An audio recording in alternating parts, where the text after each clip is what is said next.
Last వీడియోలో resting heart rate ఎలా check చేసుకోవాలో చూసాం. ఇప్పుడు మాక్సిమం హార్ట్ రేట్ ఎలా క్యాలిక్యులేట్ చేయాలో తెలుసుకుందాం. మాక్సిమం హార్ట్ రేట్ని క్యాలిక్యులేట్ చేసుకోవడానికి ఏజ్ని 220తో మైనస్ చేయాలి.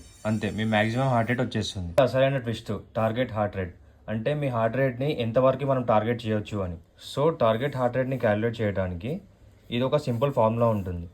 Maximum heart rate minus resting heart rate into intensity plus resting heart rate. ఇక్కడ నేను సింపుల్గా ఒక ఎగ్జాంపుల్ తీసుకొని చెప్తున్నాను.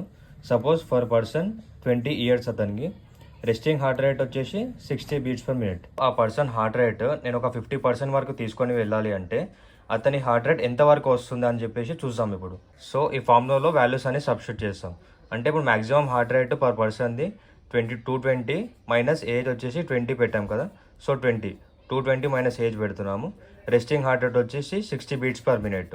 ఇంటెన్సిటీ వచ్చేసి ఇప్పుడు నాకు 50% ఇంటెన్స్తో చేస్తే ఎంత వస్తుందో చెక్ చేయాలి. ప్లస్ మళ్ళీ అతని రెస్టింగ్ హార్ట్ రేట్. సో ఇవన్నీ క్యాలిక్యులేషన్ చేశాక అతని హార్ట్ రేట్ 50% కాడ 130 బీట్స్ పర్ మినిట్ ఉంటుంది.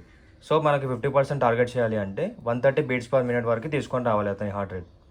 సేమ్ అలాగే నీకు 60% వరకు తీసుకొని రావాలంటే సేమ్ వాల్యూస్ ఈ ఫార్ములాలో సబ్స్టిట్యూట్ చేయాలి. ఏ పర్సన్ వాళ్ళ హార్ట్ రేట్ ఎంత వరకు తీసుకొని వెళ్ళాలి అనేది ఫోటో పెడుతున్నాను, స్క్రీన్ షాట్ తీసుకోండి. మీకు ఇంకా అర్థం అవ్వకపోతే మీ రెస్టింగ్ హార్ట్ రేట్ ఇంకా ఏజ్ని కామెంట్స్ పెట్టండి, నేనే క్యాలిక్యులేట్ చేసి పంపుతాను.